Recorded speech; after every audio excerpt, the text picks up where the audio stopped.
बिस्मिल्लाहिर्रहमानिर्रहीम।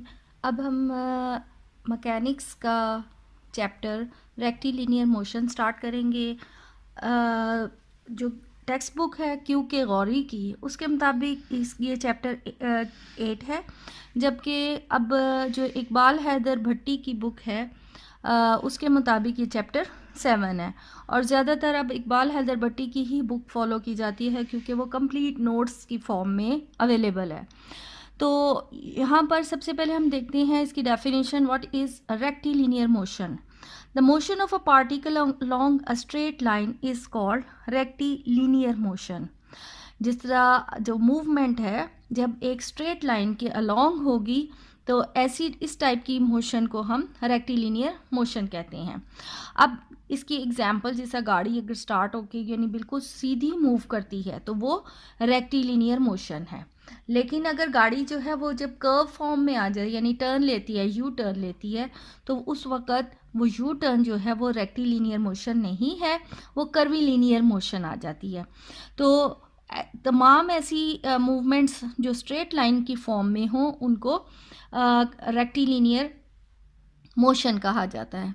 जब एक पार्टिकल पूरा मूव कर रहा है तो जाहिर है उसमें फिर डिस्टेंस भी आ जाएगा, वो कुछ डिस्टेंस कवर करता है। जब डिस्टेंस कवर करता है तो वेलोसिटी की बात आ जाती है, और जब वेलोसिटी चेंज होती जाती है तो फिर साथ एक्सेलरेशन की भी बात आ जाती है।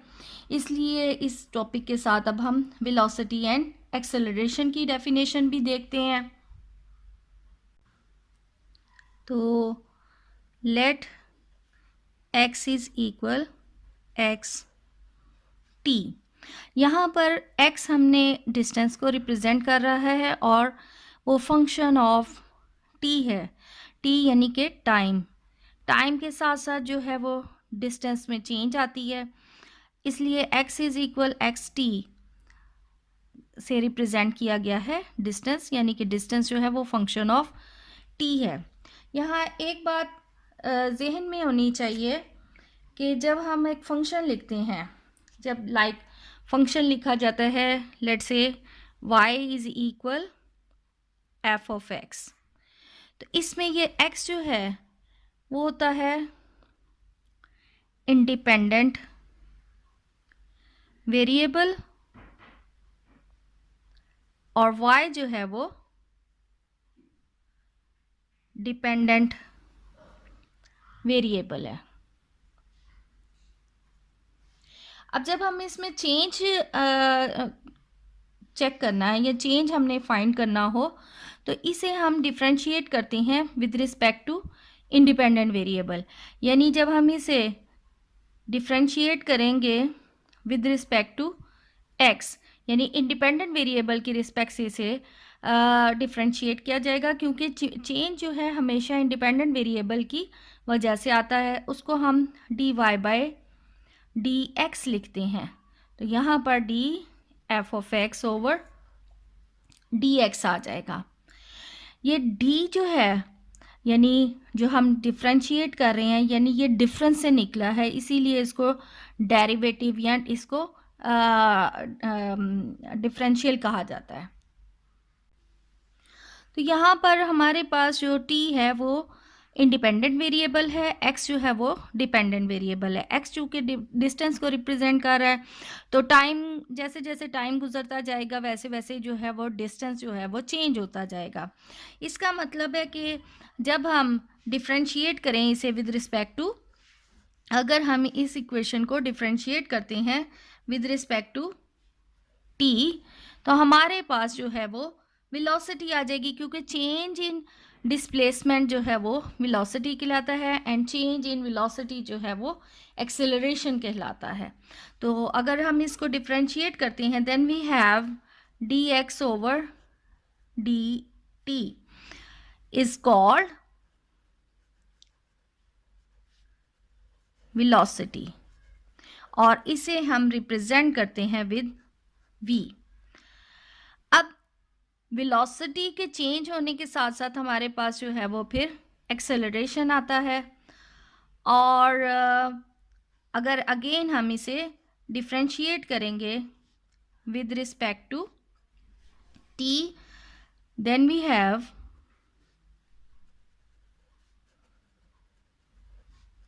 एक्सेलरेशन, और एक्सेलरेशन को रिप्रेजेंट किया जाता है ए से. It is denoted by a. यानी इसी वेलोसिटी को अगर हम डिफ्रेंशिएट करते हैं then we have d we over D t. इसी को हमने चूँकि एक दफ़ा फिर डिफ्रेंशिएट किया है इसलिए यहाँ पर भी हम डी ओवर डी टी कर लें. ये equation d x over D t है, तो ये हमारे पास बन जाती है d two x over D T square. और ये एक्सेलरेशन है और इसे ए से हम रिप्रेजेंट करते हैं. तो हमारे पास जो है ये A is equal D two x over D T square आ जाता है.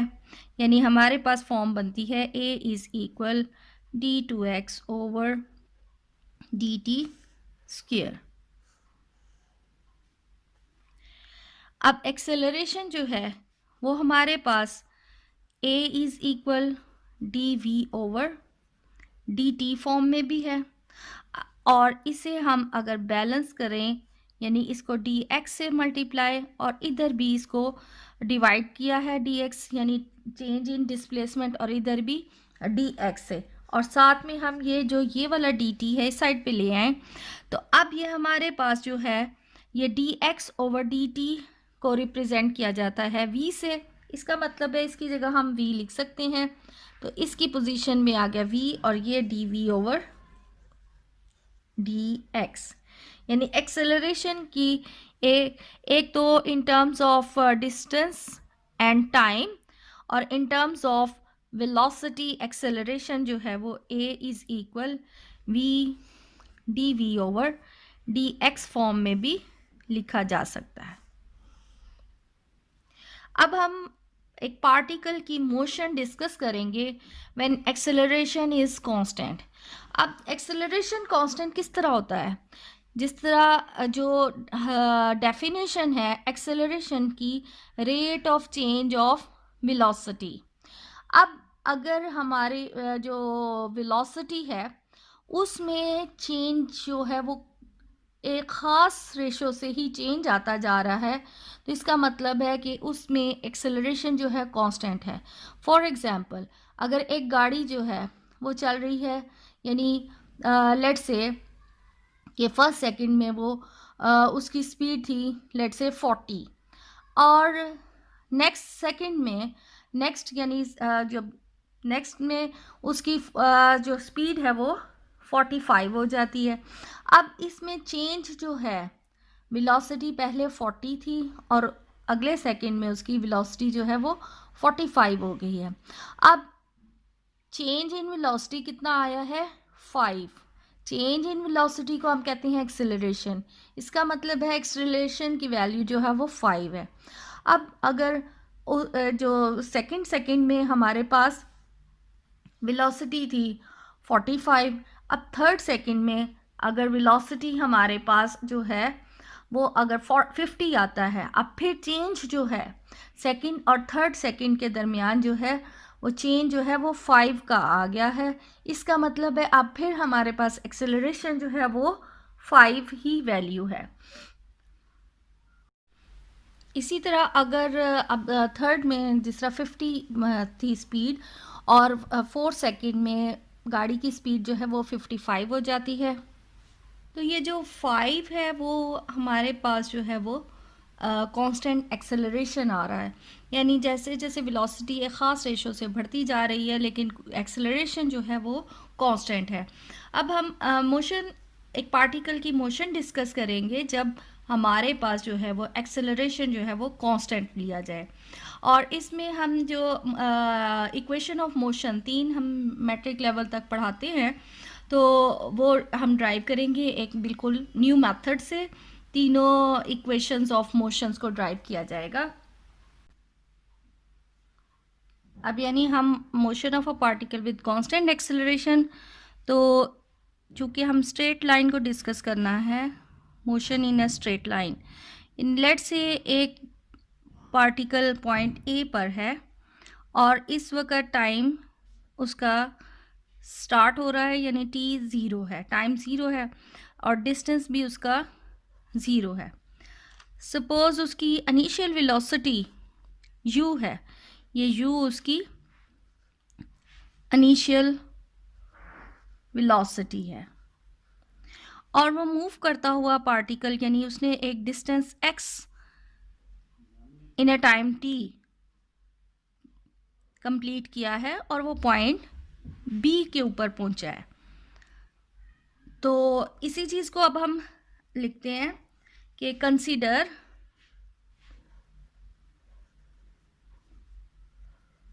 A particle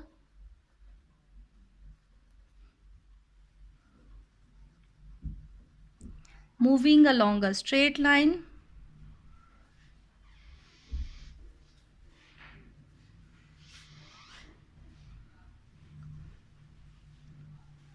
let at a time,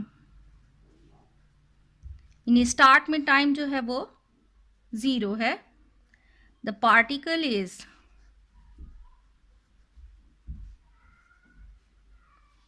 eight point a, यानी पार्टिकल जो है वो ए पॉइंट पर था।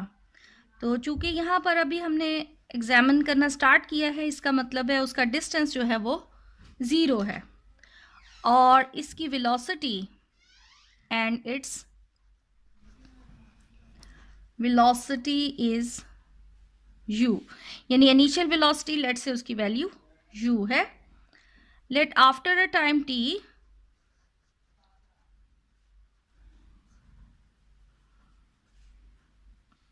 यानी यहाँ से पॉइंट बी तक पहुँचने में उसको टाइम t लगा है, यानी यहाँ पर t टाइम, और इस वक्त उसने डिस्टेंस जो है वो x कवर कर लिया है। After a time t the particle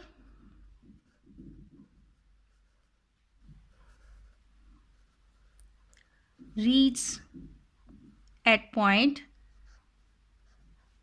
B at a distance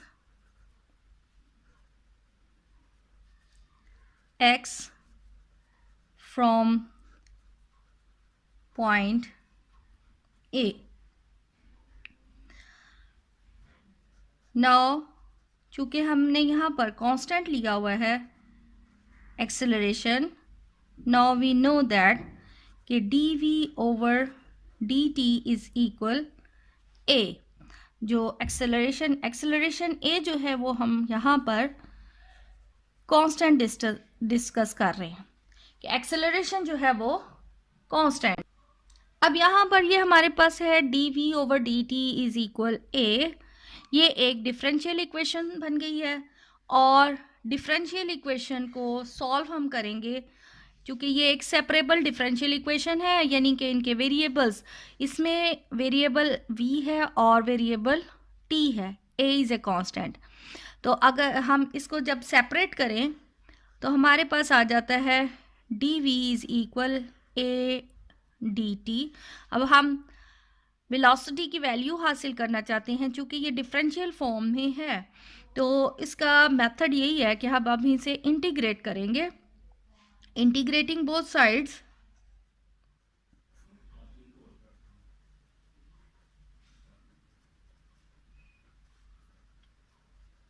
दोनों साइड्स को हम इंटीग्रेट करते हैं, then we have dv is equal a is a constant integral dt।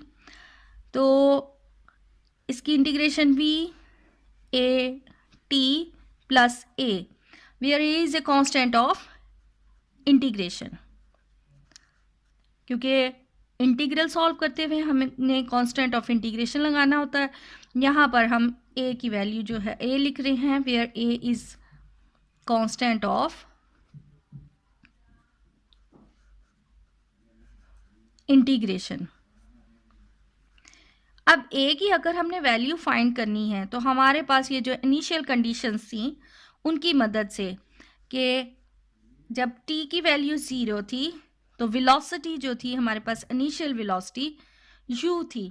अब जब हम यहाँ पर ये वैल्यूज लगाते हैं, यानी t की जगह पर 0 और v की जगह पर u, देन वी हैव कि a पॉइंट पर हमारे पास जो है कांस्टेंट ऑफ इंटीग्रेशन आ रहा है वो u आ रहा है। सो हमारे पास इक्वेशन बन जाती है v is equal a t plus u। तो v is equal A T plus you, ये हमारी first equation of motion of a particle है,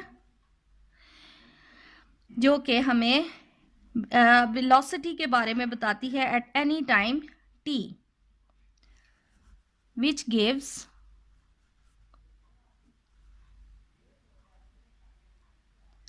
velocity at any time t। अब हम फर्स्ट इक्वेशन ऑफ मोशन से सेकेंड इक्वेशन ऑफ मोशन जो है वो ड्राइव करेंगे। फर्स्ट इक्वेशन ऑफ मोशन हमारे पास आ गई है v is equal you plus A T.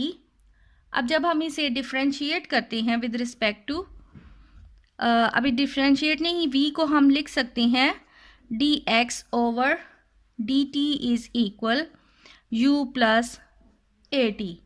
तो अगेन सेपरेटिंग द वेरिएबल्स, हमारे पास आ जाएगा dx is equal u plus A T and dt, क्योंकि इसमें हमारे पास x और t जो है वो वेरिएबल है, u एंड a जो हैं वो कॉन्स्टेंट्स हैं। तो अब हम इंटीग्रेट करेंगे, इंटीग्रेटिंग बोथ साइड्स।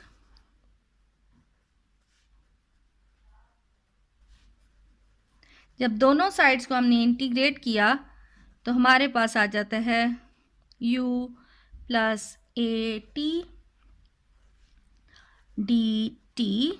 इसको हम सिंप्लीफाई करके लिख सकते हैं, u is a constant, so D T, a is a constant, t D T. Integration करने से हमें यहाँ पर x मिलता है, यहाँ u t plus a t square over 2 plus b, where b is constant of integration, b is constant of integration है। Now अब हमने कंडीशंस लगाकर b की भी वैल्यू फाइंड करनी है। हमारे पास जो कंडीशंस हैं कि व्हेन t इज इक्वल 0 तो हमारे पास x इज इक्वल 0 है, यानी कि t की भी वैल्यू 0 है, x की भी वैल्यू हम 0 पुट करते हैं। Then finally we have 0 plus a over 2 0 square plus b, तो b की वैल्यू हमारे पास 0 आ जाती है।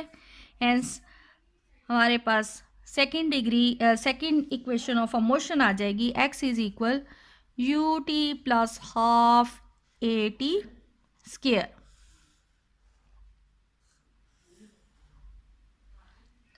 जो कि हमारे पास है is the second equation of motion which gives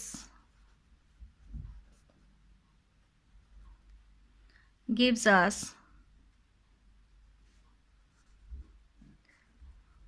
distance at any time t।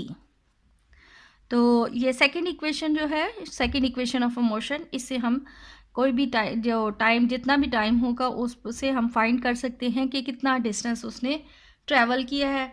अब हम third equation of a motion drive करेंगे। एक्सेलरेशन का expression in terms of velocity and distance हमारे पास है D over D X is equal A. अब इसमें भी जब हम इनको सेपरेट करते हैं variables, so A D V, A is a constant and D X, integrating both sides. तो अब यहाँ पर इसका चूँकि डेरिवेटिव मौजूद है तो ये D two square over V square over 2 आ जाता है, और ये A X plus C, where C is a constant of integration, where C is constant of integration. अब यहाँ पर हमने वैल्यूज़, चूँकि यहाँ पर अब जो इनिशियल कंडीशंस हैं उसमें हमारे पास है उसके मुताबिक हम ये c की वैल्यू फाइंड करेंगे। x जो है इनिशियली डिस्टेंस हमारा 0 है और वेलोसिटी जो है वो u है। जब यहाँ पर हम वैल्यू पुट करते हैं तो c हमारे पास आ जाता है u स्क्वायर ओवर 2। तो फाइनली हमारे पास बन जाती है v square over 2 is equal ax plus u square over 2। तो इसको सिंप्लीफाई करें, then we have v square minus a square sorry u square is equal to a x। ये थर्ड इक्वेशन ऑफ मोशन है।